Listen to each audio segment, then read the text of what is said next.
Good morning, everyone. I'm Tamiko Brown-Nagin, Dean of the Harvard Radcliffe Institute, and it is my pleasure to welcome all of you in person and online to Radcliffe's annual Science Symposium. Our 2024 convening is part of the Institute's Climate Change Initiative, which applies Radcliffe's interdisciplinary lens to advance understanding of the climate crisis and potential solutions. This year's symposium takes as its starting point the goal of the 2030 Agenda for Sustainable Development to promote, quote, access to affordable, reliable, sustainable, and modern energy for all. Our symposium began yesterday evening with a keynote by Melissa Hoffer, Massachusetts Climate Chief, and the only state climate chief in the nation. It was a thought-provoking discussion, and a recording will be available on our website in the coming weeks for those who missed it. Let's also begin with some thanks for Harvard Radcliffe Institute for Climate and Sustainability for co-sponsoring that event. Today, we'll continue to explore the pressing imperative of building a sustainable and equitable energy future. Energy systems are integral to daily life and to societies broadly. We rely on energy to power industry, fuel economies, move people and goods, cook our food, and to light, heat, and cool our homes and businesses. Last year, the US alone consumed about 94 quadrillion British thermal units of energy. That's roughly equivalent to the energy from burning 94 quadrillion matches. Still, profound inequities in access to affordable energy persists. In 2020, 27% of households in the US experienced energy insecurity, including trouble affording energy bills. Globally, 685 million people, 83% of whom live in sub-Saharan Africa, did not have access to energy in 2022, according to the United Nations' most recent assessment of progress towards the 2030 Agenda for Sustainable Development. Meanwhile, fossil fuels like coal, oil, and natural gas still comprise some 80% of the world's energy mix.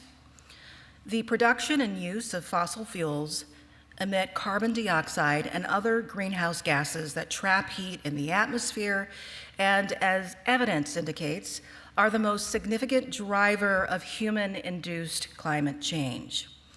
And as the planet continues to warm, our energy systems not only contribute to the climate crisis, they're also at risk from its consequences.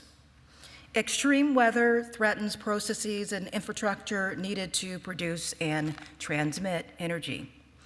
Rising temperatures are expected to generate more demand from air conditioning, which itself requires energy and can stress power grids during times of significant use.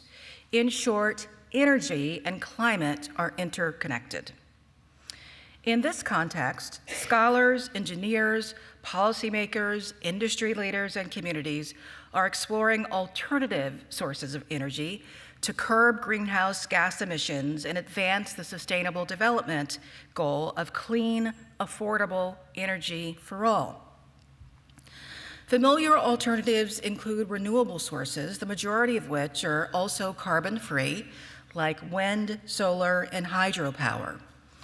Globally, renewable energy sources comprise an increasing share of energy consumption, particularly for electricity. Nevertheless, conventional alternative technologies alone cannot meet our current future energy demand. As we'll hear today, revolutionary innovations in science and engineering promise new avenues for energy systems. From fusion and clean hydrogen fuel to decarbonized global shipping, these technologies are at the cutting edge of knowledge as we seek to build the world's energy future. And the contours of this future are not only a matter of technological concern. As the Intergovernmental Panel on Climate Change has highlighted, Energy systems have implications for a range of societal domains such as health, employment, economic outcomes, food and water security, and pollution. Important considerations arise about how to implement sustainable energy policies and systems that are equitable within communities and among nations to ensure burdens and benefits don't fall unequally. Understanding the complex challenges and promising possibilities of the world's energy future requires insights from across diverse perspectives, academic disciplines, and professions, and that is our aim today, true to Radcliffe's foundational commitment to fostering interdisciplinary exploration and exchange. We'll begin with the session on frontiers in science and technology, followed by a discussion about implementation and policy. We'll then break for lunch. If you're here in person, complimentary box lunches will be available next door in Fay House, and I encourage you to take your lunches to the student poster session and ideas fair, highlighting innovative work related to the themes of today's program. After lunch, we'll reconvene for our third and final session, which will consider energy and societal impacts. We welcome your questions throughout the program. Whether you're watching in person or online, you can submit questions using the Slido link that's provided on the screen behind me and posted in the chat feature of the Zoom webinar. Now, before we begin our first session, let me offer some thanks. First, I'm grateful to the esteemed group of speakers and moderators joining us today. Thank you all for being here. I also want to thank Radcliffe Science Program Faculty Directors, Professor Immaculata DeVivo and Professor Ido Berger for planning this convening in consultation with colleagues around the university. Thank you as well to Rebecca Wasserman, Executive Director of Academic Ventures and Engagement at Radcliffe, to Jessica Vicklin, Director of Events, and to their entire teams.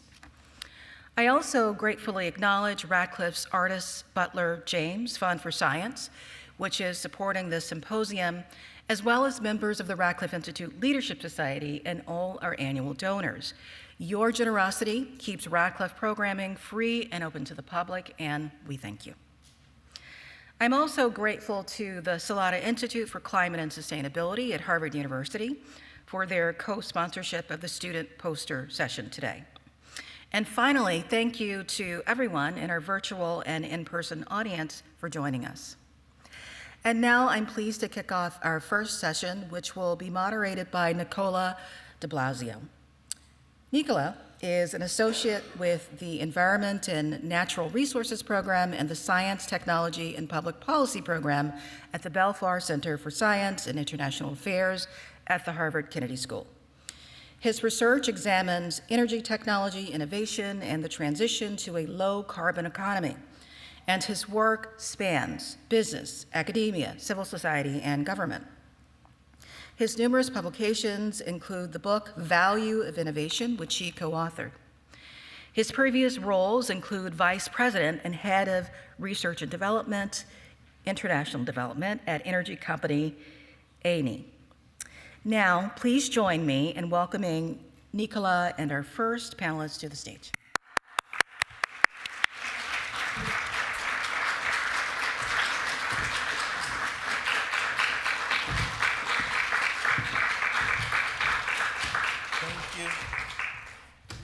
Good morning, everyone. It's a pleasure to be here. You have no idea what a pleasure. Today, I decided to try to reduce my carbon footprint by taking the tea, and I almost did not make it. Anyway, so in this session, we will dive into the frontiers of innovation. The transition from energy system dominated by fossil fuels to ones based on renewable electricity and green molecules will significantly impact existing value chains and forge new pathways, interactions, and transformation steps from production to consumption. Regulatory and business models must rapidly evolve to manage the resulting substantial cost challenges and the dramatic shifts in stakeholders' interactions. This will not be an easy task, but it is a necessary one, and we must try to do so while continuing to create value for all. The critical question then becomes how to navigate the delicate balance of sustaining growth while achieving prosperity for all and accelerating the transition to a low-carbon economy. Innovation is everywhere: policy, finance, technology, and business, driving dynamics not seen in the energy sector since the Industrial Revolution. As new technologies and processes develop to sustain the growing energy needs, understanding how these will impact existing value chains or cause new ones to emerge is crucial for navigating the transition successfully. This transition presents us with a unique opportunity for growth, and it is up to us to seize it. We will address these dynamics together with our outstanding panelists. Allow me to introduce them in speaking order. So first, Michael Segal. Michael is Senior Director of Open Innovation at Commonwealth Fusion Energy Systems, and with Michael we will discuss the future of nuclear fusion. Huyen Dinh, Senior Scientist and Project Leader at the National Renewable Energy Laboratory, who will talk about hydrogen. And finally, Valerie Thomas. Valerie is the Anderson Interface Chair of Natural System and professor at the Milton Stewart School of Industrial and System Engineering and the School of Public Policy at the Georgia Institute of Technology. After their presentation, we will have a moderated discussion followed by a Q&A session. And as Tomiko said, whether you're here in person or virtually, you can submit your questions at any time through the Slido app. Once more, thank you for joining us. Michael, the floor is yours.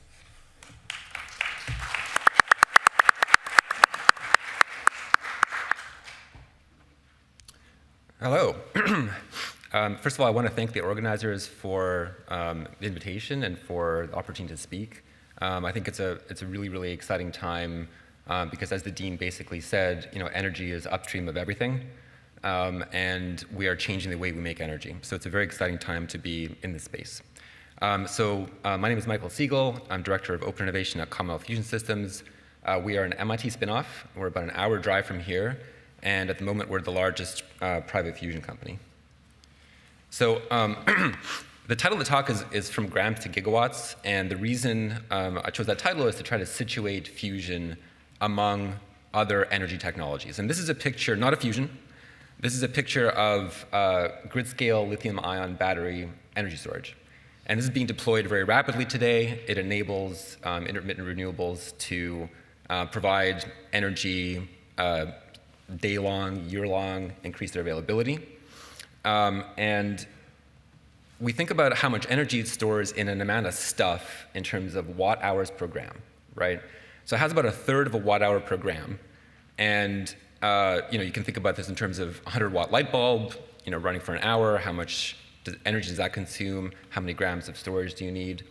And so for a megawatt's solar farm, for example, you would need hundreds or thousands of tons of batteries.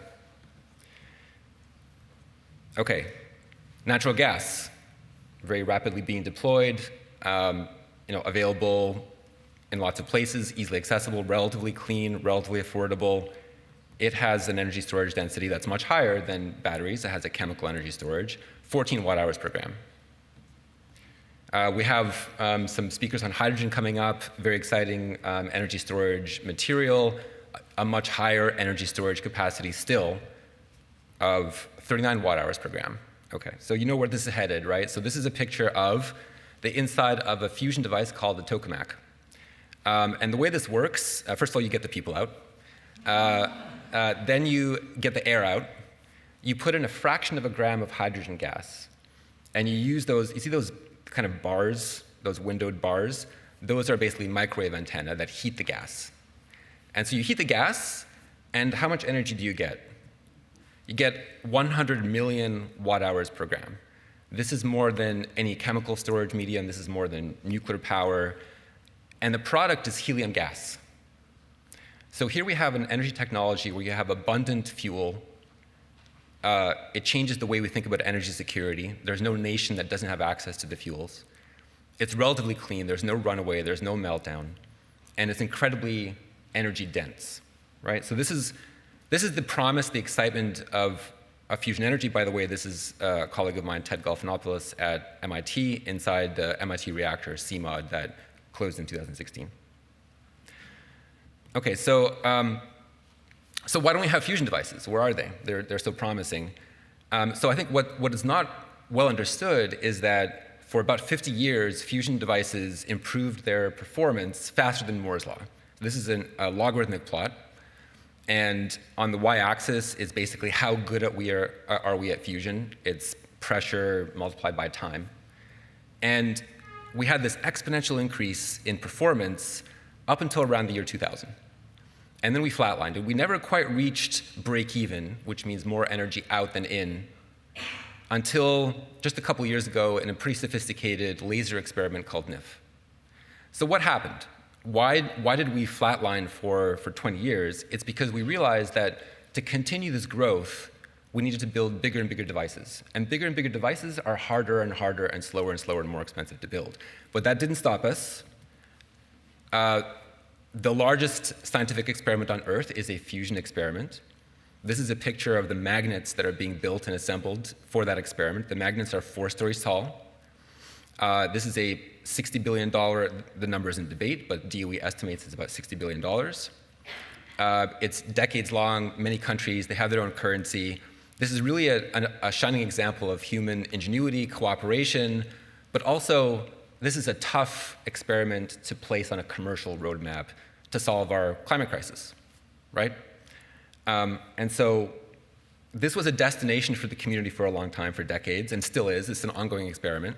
But what's happened in the last 20 years is there's been a host of private companies that have basically tried to tackle the size challenge.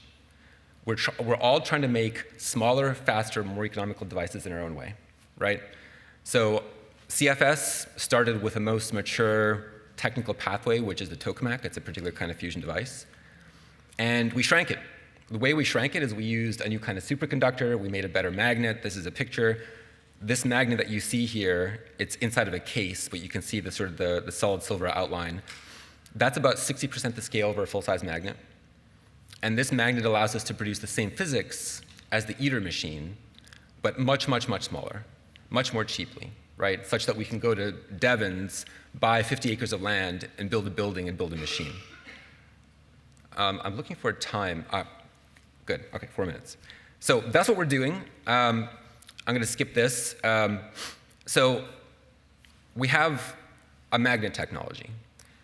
We are a spin-off from MIT where we had a device that proved a lot of the physics that we need.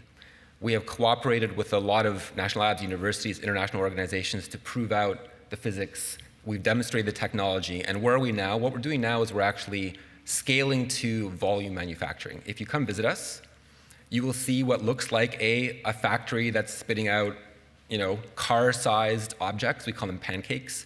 You can see on the bottom left, there's a kind of an orange pancake holder, and in the middle you see a silver sort of D-shaped ring. That's a pancake. On the top right, you see some people working on one of the pancakes. We are now a volume manufacturer of pancakes, which we stack together into magnets, and we put those magnets together into tokamaks. So the tokamak we're working on now is called Spark. It is a break-even device, which means it'll make more energy than it consumes, but it'll produce a really considerable amount of energy, about a gigajoule per pulse. So much more energy than the laser result, and on a commercial pathway. On the bottom right, you see some feed-throughs, superconducting feed-throughs. We're basically inventing technologies using engineering execution challenges and skill sets rather than physics challenges and skill sets. We're choosing the most traditional, conservative physics pathway and trying to de-risk engineering and execution. So this is a picture of where the device will sit. About 2 or 3 years ago, this was forest. So to give you an idea of how quickly we're moving. On the top right, you see a room with a circular cutout in the center. That's where the tokamak sits. And a one-to-one full-size representation on the wall of what the tokamak will look like. This will turn on in a couple years. And it's really going to be the beginning of a new journey for fusion energy and for energy in general, because when fusion is in the mix, it enables other kinds of energy to deploy to its strengths, including hydrogen, renewable. We can make hydrogen. If that's the application, we basically make heat. We can turn the heat into industrial applications, into hydrogen manufacture, into power and electricity. And what I want to leave you with is really just to think about what it would mean for energy to be a manufactured good, not a scavenged good. So don't go and find oil, find natural gas, find sunlight, find wind, find coal, but manufacture energy wherever you are using an abundant and widely available fuel. So I'll leave you with that. Thank you.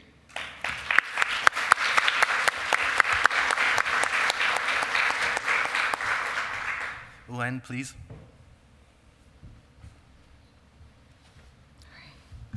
Good morning. My name is Huyen Dinh, and I'm from NREL. It's a privilege and honor, to be here. I never really imagined to be invited to something like this, so thank you, organizers, for inviting me. Just a little background myself. I came from Vietnam. I'm a boat person. I'm a refugee. I came to Canada, emigrated there with nothing but the clothes on my back. And now I have a career in research as a scientist at the National Renewable Energy. I'm a group manager, and I'm a director of the Hydrogen Consortium. I don't know how I got here, but I think it's mostly hard work and support from the families and my researchers around me. So I thank you again. Let's get started.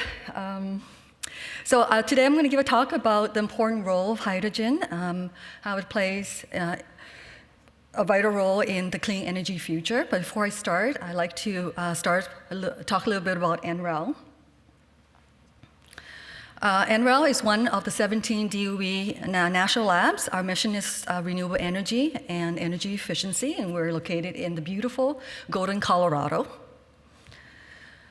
NREL's vision is to work towards a clean energy future for the world, and we're responding to today's energy challenges and providing tomorrow's solutions via 3 critical research areas. That's integrated energy pathways, electron to molecules, that's where hydrogen comes in, and circular economy for energy materials. The Biden administration has aggressive energy goals to work towards this clean energy as well. By 2035, the goal is to achieve carbon-free electricity generation in the US. And by 2050, the goal is to achieve net zero greenhouse gas emissions. Of course, environmental justice must be a part of all this to achieve these goals. So why hydrogen? Hydrogen can help achieve these energy goals. It can be a carbon-free and pollution-free fuel if water is used to make hydrogen.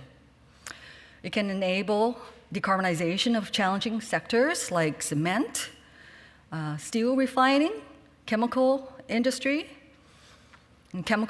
by replacing the use of carbon fuels in metal production and chemical or industrial processes. It can also be used to support the transportation system, either as a hydrogen fuel directly or through conversion of a liquid fuel for hard to decarbonize sectors, such as trucks, marine, and aviation. Also, hydrogen is an energy carrier that enables variable renewable energy to be used where and when it is needed. As a result, it can help balance the energy supply and help get more renewables into the grid. So hydrogen, though, needs to be scaled up in order to enable affordable, reliable, clean, and secure energy. So today, about 10 million metric tons of natural gas-based hydrogen is produced per year. And there are scenarios for 5 times the growth of that. Imagine 10 million metric ton of clean hydrogen would enable today's solar or wind deployment. This graphic here shows the DOE's hydrogen at scale vision of how hydrogen can play a major role in our future energy system. The energy encompasses all aspects of hydrogen, including making it, moving it, storing it, and using it. So how do you make clean hydrogen? You can use the resources energy locally, and you can make it either on site or for later use and stored. It can be stored in bulk in underground caverns or in tanks in gas and liquid. And it can provide unique ability to store large amounts of energy in a stable form for longer duration energy storage like seasonal storage, which will be needed for high penetration renewable energy. And move. Hydrogen can be transported through different means like hydrogen pipelines, natural pipelines, and trucks to get it where it will be ultimately used. And of course, use. Hydrogen can be converted to electricity and feed back to the grid. It can enable, it can be used to support the transportation system, either as a hydrogen fuel directly or liquid fuel, to enable hard-to-decarbonize sectors such as trucks, marine, and aviation. It can also be used in industrial, chemical, and agriculture through creating green ammonia to be used in fertilizers, replace the usage of carbon fuels in metal production, and chemical or industrial processes. It can also generate local heat or power for the buildings. So hydrogen is unique in that it is a sector coupler. It can connect industries that have not typically been able to engage in renewable power or decarbonization. And then you get all this benefit in a single energy system. All right. In June 2023, DOE released the U.S. National Clean Hydrogen Strategic Roadmap to enable affordable clean hydrogen. It has three main strategies shown here. First is to target high-impact uses of hydrogen. Second, reduces the cost of clean hydrogen. And thirdly, focus on regional networks. So I'm going to go through these briefly. The opportunity for hydrogen starting in 2030 would be 10 million metric tons of hydrogen. It can go up to 20 million metric ton by 2040 and 50 million metric ton by 2050, and creating lots of jobs and reducing emission. So how do you catalyze that? The graph over there shows that you can start by using hydrogen, clean hydrogen in existing industries like ammonia refineries and so on, and scale up for heavy-duty transport, industry and energy storage, and then market penetration across sectors. So the second strategy is to reduce the cost of hydrogen. DOE has this hydrogen Earthshot goal. Does anyone know what this goal is? Yes? Can you yell it out? Yeah, no worries. It's easy. 1, 1, 1. So the goal is to achieve $1 of hydrogen per kilogram within 1 decade. This is a very, very aggressive goal to achieve. So how do you achieve that? One way is through electrolysis. But in order to do that, you have to reduce the electricity cost by a lot, from $15 per megawatt of hour to $20 per megawatt of hours by 2031. You have to reduce the capital cost by 80%, and you have to reduce the operating and maintenance costs by 90%. So there's the bipartisan bill infrastructure law that tried to help enable this. There was $9.5 billion in there, and I'm running out of time, so I'm going to go through it quickly. And then there's also the IRA trying to provide up to $3 per kilogram of hydrogen tax credit for clean hydrogen. The third strategy is on focus the regional networks. It looks something like this. You're going to be able to enable a hydrogen ecosystem that has everything there, from hydrogen production, the feedstocks, the end users, and all the necessary infrastructure in close proximity to each other. I'm going to go quicker. And the DOE has selected 7 hydrogen hubs around the US for $7 billion, so around $7 billion for each. And you can see it's listed here across the US. The goal is really trying to demonstrate large-scale hydrogen production, figuring out what the local, leveraging the local feedstocks and infrastructure and uses, and also looking at integration of the issues with integration, but also trying to understand what the needs are and trying to enable this clean technology for the underserved communities. And how we're doing that, part of it is, a lot of it is a collaboration, right? The national labs formed these different consortium, H2, hydrogen, I'm the director of hydrogen, biohydrogen, and so on. These are to make hydrogen. We have ones for storing hydrogen and using hydrogen. And the different hydrogen production pathways that we're working on are the two on the side there. But the first, I think we have to start adopting the current hydrogen production. That's a thermal conversion. But we have to add the carbon capture, utilization, and storage in order to reduce emissions. The H2 and hydrogen consortium are focused on the electrolysis routes to expand the production capacity. And then there's advanced pathways, such as photoelectrochemistry and thermochemical water splitting. And there we're focusing on new materials and innovation. We need all of this going on as a parallel to achieve what we need to do. So we consider 2020 as the decade of hydrogen. Why? Because there's been so many clean hydrogen production activities occurring domestically and globally. For example, the Hydrogen Council roadmap here highlights the potential impact of clean hydrogen by 2050, includes $2.5 million in global economics, 30 million jobs, 400 million cars, 10 to 20 million trucks, and 18% of total global energy demand. So for hydrogen to be widely adopted, investors, utilities, and other stakeholders need to de-risk the systems through operating real-life industrial environments. Europe and Asia have initiated many demonstrations and deployments, gaining valuable early market experience. But I think the US is behind. Now is the time for us to take this on, and the global race is on.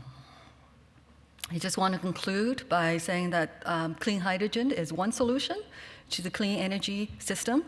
It's an energy carrier, it's a renewable care enabler, it's a sector coupler that it can accelerate energy transitions and meet climate goals. And I thank you for to listen to my talk, as well as the Department of Energy for their funding. Thank you.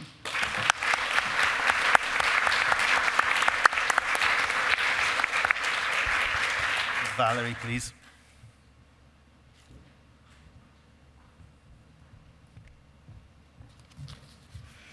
Good morning. The first two presentations just now addressed really important opportunities for the supply of low carbon energy, zero carbon energy. And now I am speaking about opportunities for reducing greenhouse gas emissions from the perspective of the demand. And I'm very pleased that the case I'm going to be talking about is shipping, ocean shipping, freight shipping. But I'd like you to listen to it as an example, and they're almost all the same. So we're looking at the vehicle, the machinery that is using the energy to do something. We're looking at the operation of the system, like the routing or downtime or how full are the ships and stuff like that. It's sort of the same with all kinds of uses. And also the service that is being provided. Okay, so with shipping, global shipping is a significant user of fossil fuels. It's about the same as aviation. it's kind of small. Some of the estimates are 3%. That sounds like nothing. But, you know, it's, we're talking a small portion of a huge amount. So it's a pretty good amount. Through the United Nations International Maritime Organization, the global shipping industry has committed to achieving, with interesting wording, net zero operations by or around 2050. So we'll see how that goes. And they've also set for themselves some, I think, pretty aggressive targets in the nearer term, especially by 2030, which in terms of, you know, gearing up new fuel and new ships is just, you know, tomorrow. Both a significant reduction in the greenhouse gas emissions per, you know, unit of freight transported, and also introduction of, again, at least 5% and hopefully 10%, that's really their wording, of zero carbon fuel, just by 2030. That's up until a year ago, the shipping industry, you know, really wasn't doing anything. They were just kind of trying to go slowly and be quiet. But aviation was at least doing a lot. And now what shipping has its targets are more aggressive than the aviation industry. I work closely with the aviation industry on sustainable aviation fuel, as it is called. And they're not saying anything about using zero carbon fuels anytime soon. They're using lower carbon fuels. Okay. So, science. Our session is science. Can shipping use zero carbon fuels? This is an easy one. Yes. There are lots of them. Shipping can use hydrogen. It can use hydrogen directly. Most popular in the shipping industry now is to use, get this, ammonia. Ammonia as the fuel for the ships. Ammonia is seen as a carrier of hydrogen because ammonia has 1 nitrogen and 3 hydrogens. And well, why would you do that? Both hydrogen and ammonia are kind of dangerous chemicals, but the management of ammonia is seen as somewhat easier because you're dealing with not only having these fuels on the ship, but you're having them in the ports, and then you have to fuel the ships. And so there are lots of activities and practices that need to be handled successfully with care. There are other fuels that can have lower carbon emissions than bunker fuel diesel that they use. Biodiesel is one of them. Methanol is very popular. And let's just back up a little in time. Isn't it possible to have a ship move using wind? Yes, it is. And that's what's shown here in this figure. This is a figure from Cargill. Cargill, you may know, is a major player in agriculture, and they transport food in large bulk carriers like this, and they have been actively beginning to implement wind energy.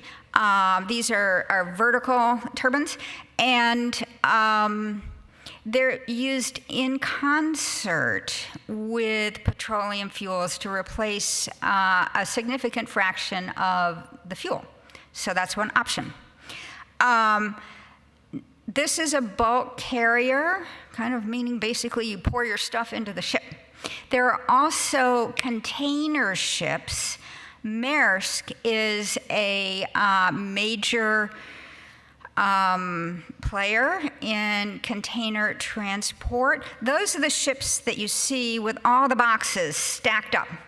And those aren't as well suited to having wind turbines on them because they've already got boxes stacked up all over the place. And so Maersk is going for currently methanol. Why methanol? I haven't been in their boardrooms, but one of the reasons is that it's consistent with a blend of petroleum fuel or using petroleum fuel sometimes and methanol some other times. But still, to use these fuels, there need to be changes to the technologies of the ships. So Maersk is introducing one by one new ships that are capable of using methanol as we go. So what I've spoken about so far is mainly changing the ships so that they can use the lower carbon fuel, but there's also wind. In addition, you can change your operations. A great way is to go a bit slower. You know, you go a bit slower, you plan your operations, and it's more efficient. There are some other things. The kind of paint. You would not think that that was a big deal. It's a small deal, but since it's just paint, go for it. You can have paint that that allows the ship to move more efficiently through the water, and that's being implemented. And then there's general routing and operations.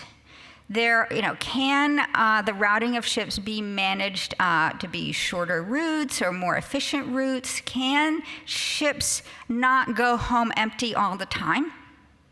Sometimes the answer is no. The ship can't go home empty. It has to go home empty because it delivered, say, petroleum.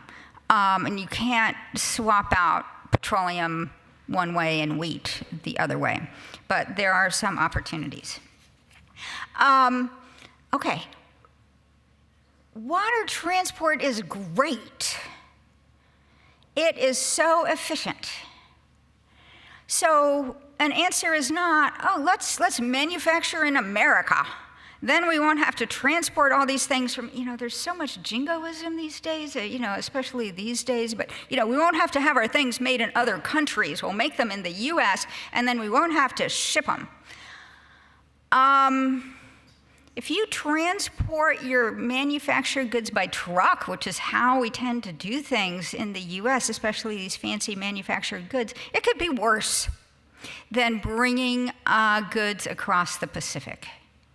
There are lots of great benefits of having more manufacturing in the United States. It's just not a good way to go if you're trying to reduce the emissions from transportation. And besides that, making something takes so much more energy and has so much more emissions than just floating it across the ocean. It's just not a deal. So this, in a way, what we want to do is have much more goods go by water, if we can.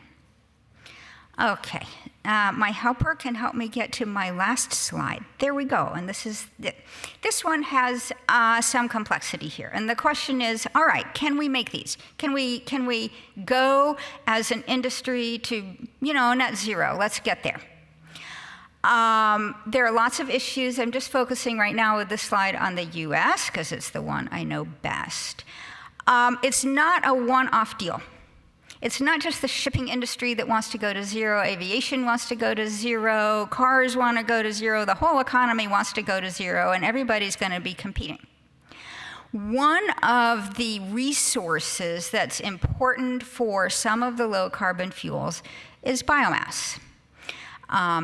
Not for hydrogen, not for fusion, but if you look at what companies are doing in this space, biomass is the easiest way for now.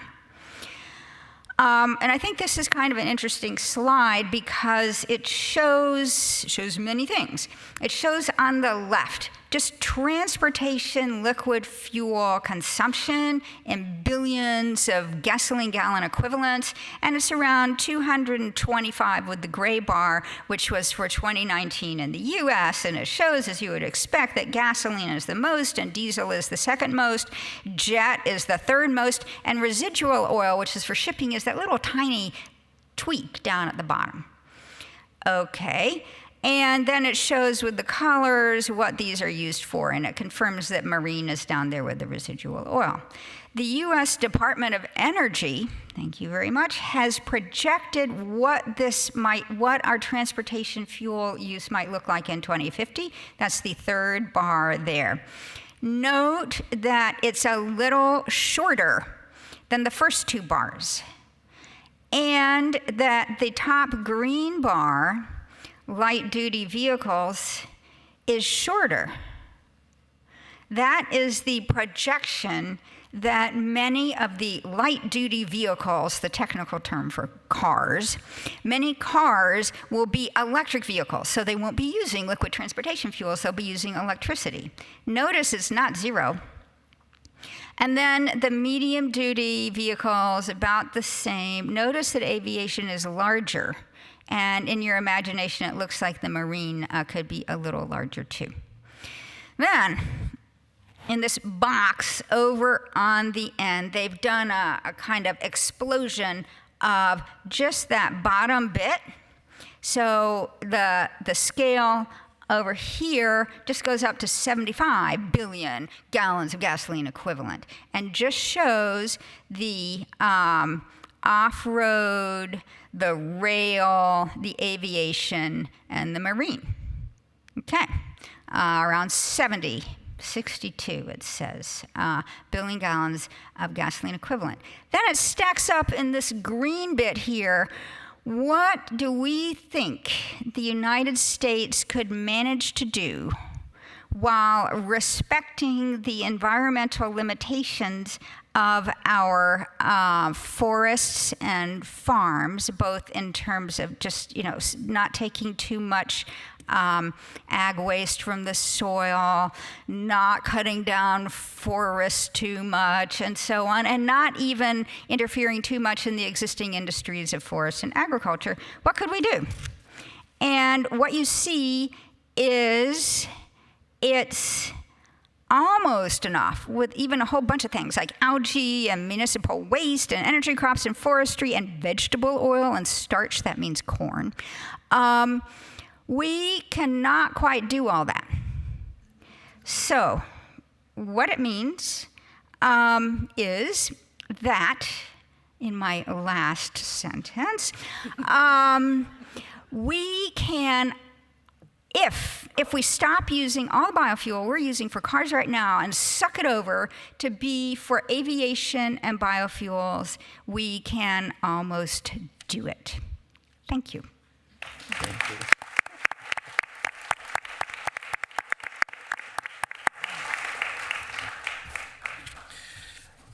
Okay, so we'll start with the discussion, and then we'll open it to the Q&A. Please keep sending your questions. So let me start with Michael. Michael, as you said, governments are looking at large scale, companies are looking at smaller scale, also for a cost issue. Are these two approaches from a market perspective complementary, or are they going to go in competition with each other? Yeah, it's a great question. Of course, they're complementary. We've been in this situation with other industries before.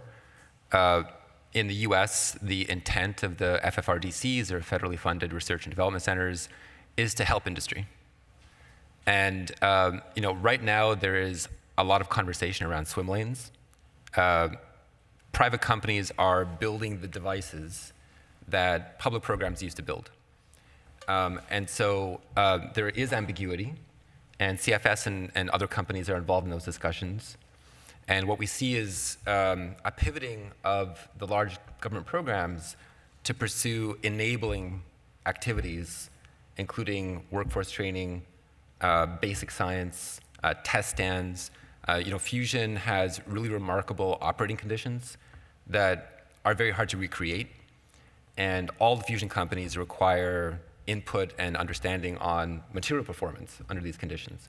And so one thing we ask for from government programs is build us test stands, give us data so that we can select materials and enable our engineering design. But if you look at everything from microelectronics to biotech to other industry births, you see the divergence of risk retirement between public and private. And the way we go fastest is actually to let the private companies risk a lot of capital, try a lot of different device configurations, jump in with both feet, actually start building before they have closed designs, which CFS and other companies have done. And then have the public programs enable all those risks to be taken and all those bets to be made so that we can get to the transition faster. And now I have a follow-up to this. It looked like you did. So you made me think about what is happening with small modular reactors. You have 50 different designs in the small modular reactors. We're talking about fission now. Not all of them will be able to come to the market. So are we seeing a similar dynamics in fusion? And if so, what do you think government should do to reduce I should not call it reduce the amount of technologies, but to set the rules for technologies to meet so that they can be authorized? Yeah, it's a great question. So there are 50 plus private fusion companies globally today. It seems unlikely, although it would be great if it were true, but it seems unlikely that there will be 50 different deployed categories of fusion technology that reach the market and are all competitive. Now, we're going to need a lot of energy, and there will be more than one category of fusion technology deployed. Hopefully there will be many, but 50 seems unlikely. There are also not so many fusion suppliers and vendors and component and subsystem providers. There's a handful, under 5, say. And so, a likely pathway is that we'll see some of these 50 companies develop technologies that are needed by the rest of the ecosystem and pivot to be more of a vendor and component supplier, right? And you're starting to see some of that already. As far as government rules to enable fair competition, I think that I'm not going to invent any rules beyond what we know already work, right? Efficient markets, access to capital, IP protection, non-competition by public programs, enablement by public programs. So I don't think that fusion requires the invention of new rules for fair competition among private parties. Fusion is unique in its high capital requirements, but there have been other high capital requirement programs and industries born in the US as well. Thank you.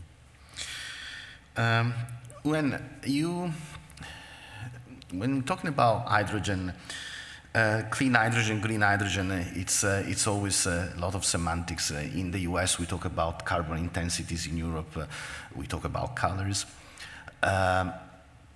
So clean hydrogen or green hydrogen, it's produced by water splitting through electrolysis. And so the challenge becomes when you don't have access to water easily, and most of the times people talk about desalination. But I have seen a few papers coming out from Harvard and some Australian university that discuss the possibility of using seawater directly in an electrolyzer. Can you comment on this? Thank you for the question. That's a great question. As you know, existing technology works on very high purity water in order to get the high performance you need, because the contaminants like the ions and metals and everything else that's in water could kill the electrolyzers. And so right now we're working mainly on trying to decrease the cost of the stack itself, the cell of electrolyzers. But you're right, we also have projects within the DOE system as well, and in Australia on seawater, and trying to find out if that's feasible, because that would decrease the cost quite a bit, so you don't have to convert it to pure water. So that would likely have to go towards more like an alkaline system, where we use could be AEM or liquid alkaline, so it's, the hydroxides are being transported across, because that's a bit more tolerable than the PEM system, the acidic system, to contaminants. And so we're looking at studying that to see where we can get, how far we can get with that. But it's still very, very new, because there's a lot of issues with that, right? With the materials that we have now, where like the membranes can get clogged up if you're using membrane with these contaminants. And so how tolerable can we use these different electrolyzer components to be able to tolerate all these types of contaminants? Thank I hope you. that answers your question. Valerie, as you mentioned, the IMO is moving away from high sulfur diesel oil, which was the only market where it could be used.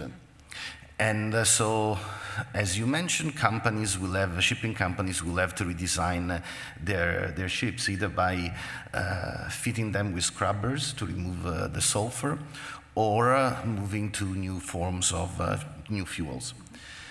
Of all the ones you mentioned, which is the one you think is the most promising?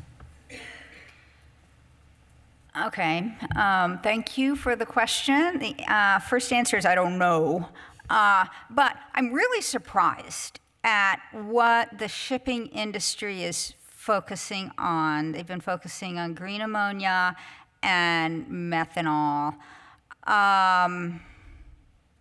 Where is that? Just producing it.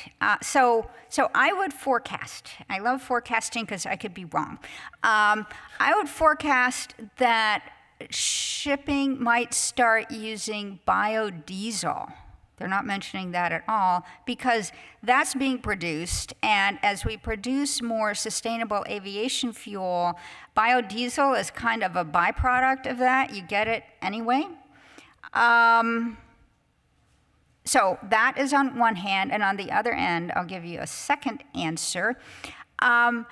China has stated it's going to form a market in exchange for green hydrogen for shipping, and making green hydrogen apparently at low cost, because apparently they state they have some extra solar. So I was just wondering if that will be, if other countries, I guess I'm asking a question that's not allowed, if other countries will be able to have lower cost hydrogen because they're producing so much solar, because our hydrogen shot is just for the US.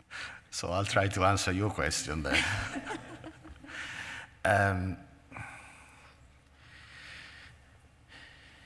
I think that the challenge is how you store these fuels on the ships, and the volume that it takes. Because the reality is that ships make money by shipping products, goods, commodities. So the more the volume that you use because of these new systems, the worse it is for your bottom line. Reason why for shipping, long-distance shipping, batteries are not considered. The volume that you would take up on the ship would be too much. There would be no benefits from a profit point of view. So the problem with hydrogen is that by mass has the highest energy density ever. By volume, it's very low. And shipping liquefied hydrogen, it's very expensive, because you need to go at temperature lower than natural gas, LNG. And so you have issues like a lot of boil off when it regasifies. And so people are looking into methanol and ammonia, mainly because the volumes are smaller, hydrogen densities by volume are higher. Now, as we discussed the other day, the problem with the methanol is that you still have a carbon. In ammonia, you don't. And people are exploring all of them. So in the end, I think that because of the volumes of issue and the energy density and the hydrogen density, ammonia will be, and methanol will be much more used than liquefied hydrogen. I don't know if I have answered your question. Okay. Maybe I can add to that. You were asking whether other countries who have more renewables could maybe produce more hydrogen, and I think the answer is yes. Because one of the biggest costs to electrolyzer is the cost of electrons, right? And if you're getting electrons from the grid, that's very expensive. That's the biggest cost. And how do you get cheap electrons is the question. And one of the ways is to try to chase the cheap electrons from renewables, where when it's not being used for the grid or for other uses, and it's just could be potentially zero cost. So if we can convert those electrons that are not currently being used now into hydrogen, and then we can store it, and then you can use it for the applications that you need, whether that's shipping, transportation, chemical, or other industries. I hope that answers your question. I think that a key point to remember is that today we're talking about hydrogen because of the success of renewables. We have had other hype periods for hydrogen in the past. The last one was in 2000. It faded out for two reasons. The first one was because it was mainly, at the time, people were mainly considering using it for transportation, for light-duty vehicles. But the EVs were much farther down development and deployment cycles. Governments were already moving subsidies away from the batteries and into the infrastructural needs. And the second point is that in 2000, renewables were much more expensive. If you remember, in 2000, people were saying that the renewables would not stand a chance because the cost was too high. Today, we're talking about hydrogen because renewables actually have proven that they could reduce the production cost much quicker than we thought. And this is why we're talking about hydrogen. Okay, so to finish this part, I have the same question for all of you. When do you see an inflection point in the sector that you discussed, and what are the key technological and policy challenges? Yeah, thanks. So I can answer that question fairly precisely in the US. The DOE has launched a milestone program for 8 fusion developers, private companies. The competition involved vetting the company's technical pathways, financial plans, staff, strategy. And each company is required to produce a construction-ready design for a fusion power plant by 29. And each of the companies plans to deploy a fusion power plant in the early 2030s. So we are in the, every part of an exponential curve is a knee, but we're in a knee of the growth pathway for fusion, where, in the next 10 years, we expect to see power plant deployment, electrons on the grid. Now, the milestones required and involved for all the different technology categories are quite different. There's laser fusion, there's magnetic fusion, there are hybrid types of fusion, there are mirrors and pinches, and there's really a kind of a zoology. Actually, it's great to just read the list and study all the ingenuity that's gone into these companies. But a key milestone for all of us is net energy in a commercially relevant way. So for Spark, the device that we're building, we'll put in around 10, 20 megawatts of power in microwaves, and we'll get out 100 to 200 megawatts of power in neutrons that in a power plant would be captured by a power conversion fluid. Other companies have their own net energy moments. Some do not, but most do. So that is a key milestone. On the regulatory side, we've done very, very well as a community in the last few years to separate fusion and fission. So fusion is regulated like a particle accelerator. Fission is regulated like fission. And so what this means is that if you're considering building a new plant, a fission plant is looking at sort of a 10-year horizon for regulation. A fusion plant is looking for sort of a 1-year horizon.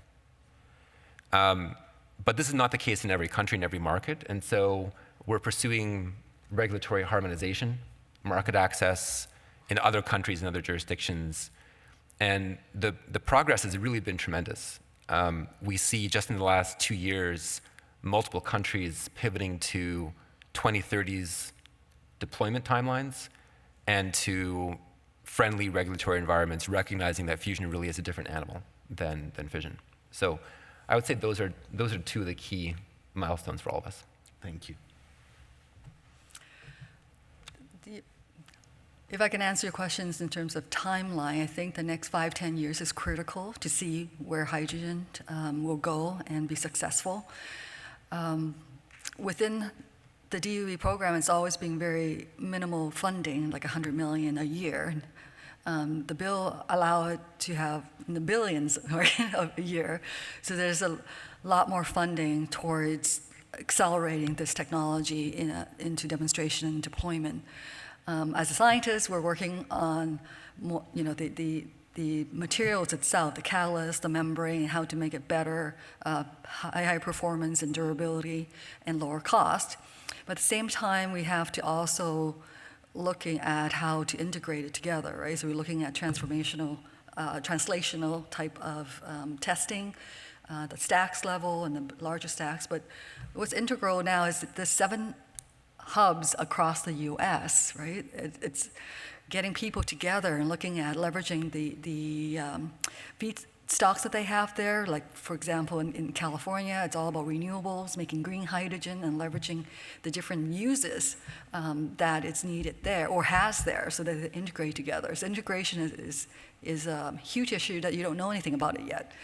And so by implementing this across the U.S. and building a network of hydrogen, that's critical to making this happen.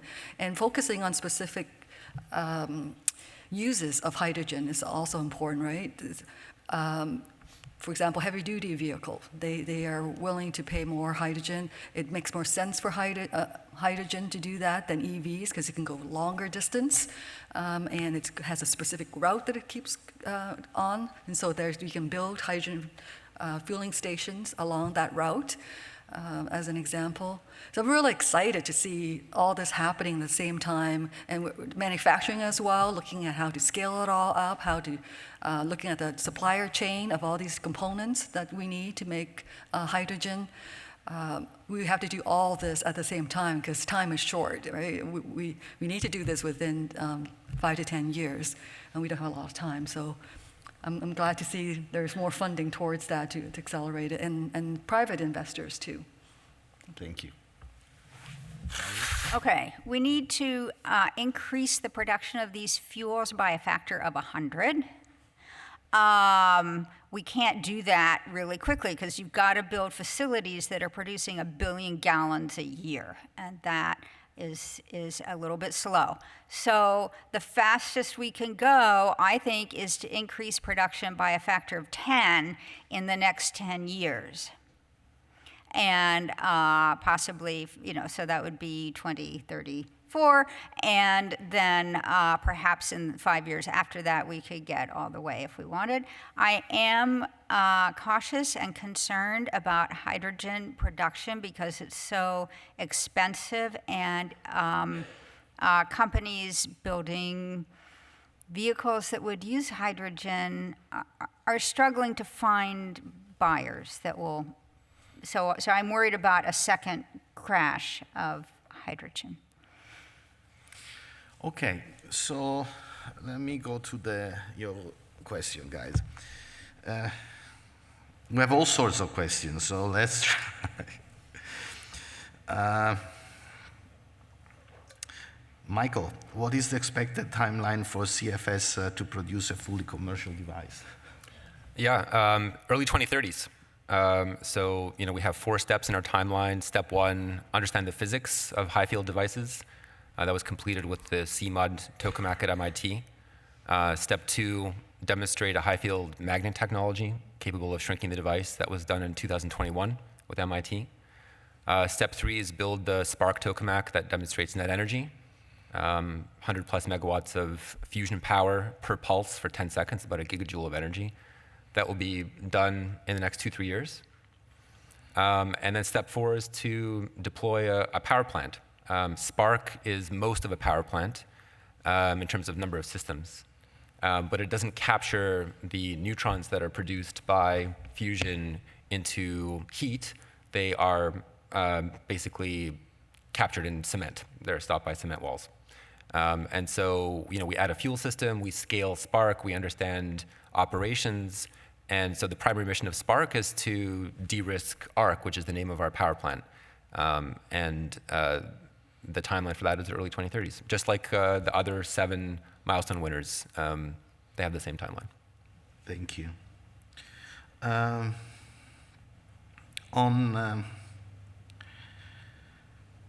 hydrogen, why is hydrogen not more widespread? And could we use hydrogen in natural gas pipelines?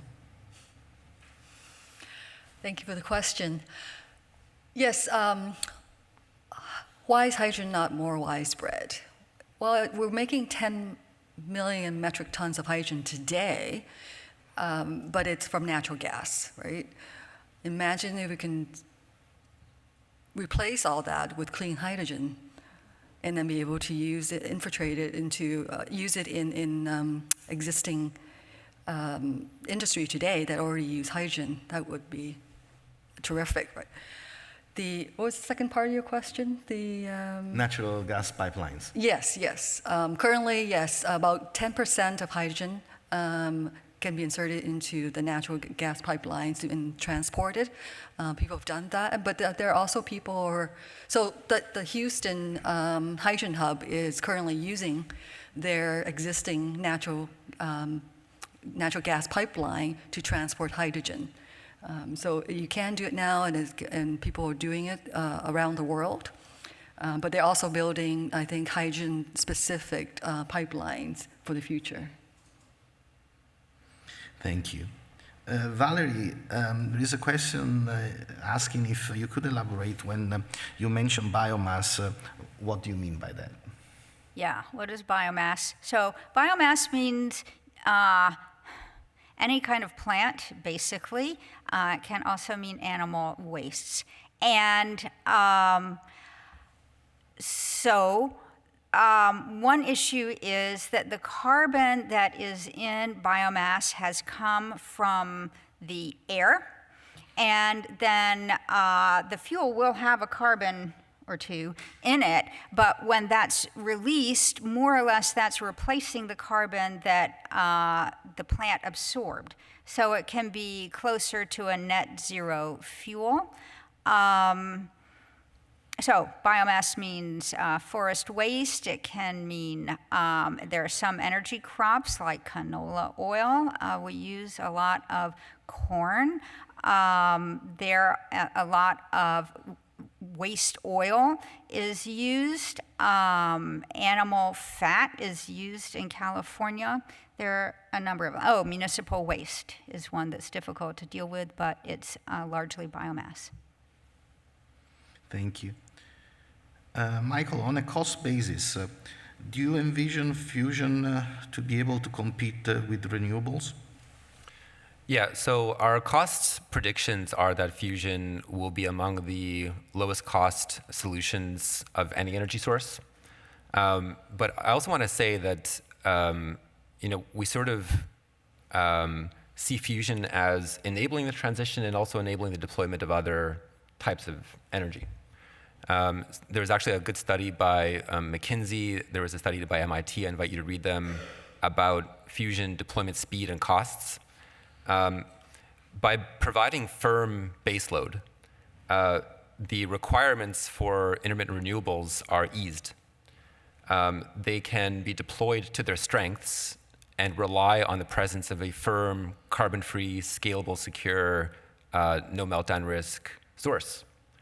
And so, you can understand why it would actually be beneficial for speed and scale on renewables to have fusion in the ecosystem. So I guess what I'm trying to say is that it's not a purely competitive situation, that we're all trying to affect the energy transition, and there will certainly be a spectrum of energy technologies deployed to their strengths, and fusion has its strengths, and renewables have its, and and fission and natural gas and the others that I discussed. So we'll all be there.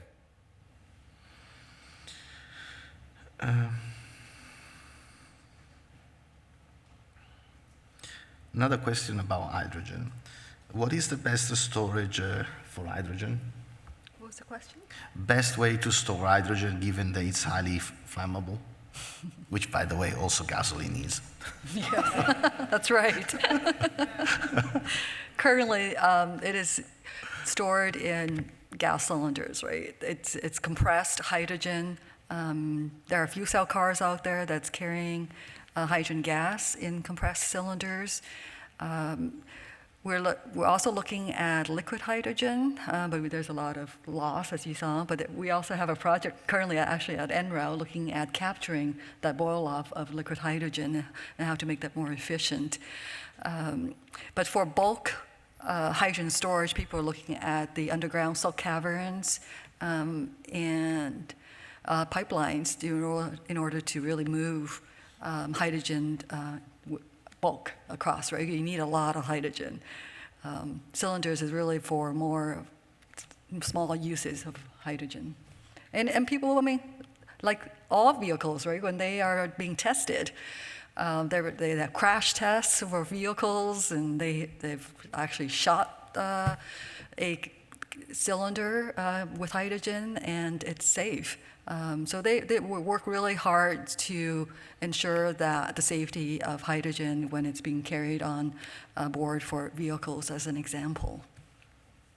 Thank you. Valerie, one for you by name, actually. Can you say a little more about net greenhouse gas emissions and other pollutants from the fuels that you mentioned? Yes. All right. As a matter of fact, it is still scientifically not completely settled science. How do you figure out if we have these fuels, how much the benefit is in terms of greenhouse gases? And one of the best ways to think about it is not just does this fuel, all the things you need to do to make the fuel, the tractors that are running back and forth, and the machines and the electricity, count all that up. But also, how will markets change? Because there can be, if we are really replacing or even half replacing our entire fossil fuel infrastructure, markets will change, prices will drop, other uses will increase. So one simple answer is that these biofuels currently made can be anywhere from about half the emissions of fossil fuels. It can be lower. It can be down to zero. It can be negative if you also sequester some carbon waste, or it can be more than fossil fuels if, as part of making this fuel, you are somehow changing the land sufficiently, either directly or indirectly, because you use land that was being used for one thing, so they go do the same thing someplace else. And so that is something that really needs to be carefully monitored as we go forward with changing the fuel system. Thank you. Huyen, what are the challenges of producing hydrogen from intermittent renewable sources, and can electrolyzer be run intermittently? Intermittency, it's a great question. Let me go back to the storage. I forgot to mention that we are also working on hydrides, metal hydrides as an example, as a way to store hydrogen. It's still much lower TRL than others, but it's a safe way to go forward when we can find ways to store it as much as we can now with other ways. So intermittency, You're asking whether electrolyzers can be used for with intermittency? Yes. Yes, yeah, we've demonstrated that actually at NREL of a decade ago, where we had coupled the electrolyzer with wind and solar, and we have shown how quickly it can respond to the changes of the energy that's provided by wind and or solar. We also have ways to simulate that, and we're looking at the different profiles that wind and solar can provide, and whether the electrolyzer can quickly respond to that, and it can very quickly. So that's one of the ways why electrolyzer is a great solution to be coupled with renewables to make hydrogen. But I assume there is a capacity factor at which efficiency works the best in an electrolyzer, right? Do you have an idea of which is the capacity factor? With the renewables, yeah. Yes. Yeah, it's, the higher, ideally we want high capacity factor, right, in order to lower the cost of hydrogen in general. Right now, it's pretty low depending on where you are and what kind of renewables you have and how much you have to go towards that. But if we build more and more renewable capacity, then we'll have the cap to be able to generate more and more hydrogen. I'm not sure if I answered your question. No, you did. Thank you. So we're out of time. I'm sorry, because there were all sorts of other questions on the grid, transportation, geothermal, CCUS, and lithium. We can talk offline, and I'm sure also the other panelists will be happy to. And before I pass it on to Mac, please join me in thanking Valerie, Huyen, and Michael again.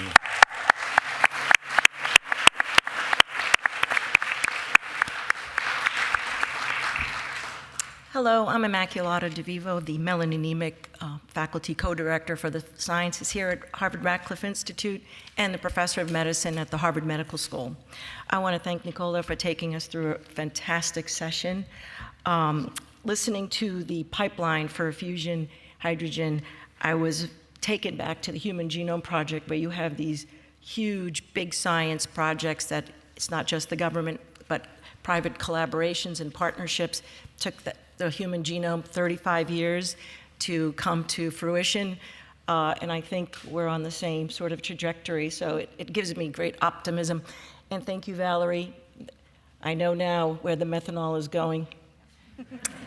And so with that, I'd like for us to take a short break until please promptly return at 11:10, and that includes the in-person audience and the virtual audience. See you back soon for session 2, implementation and policy.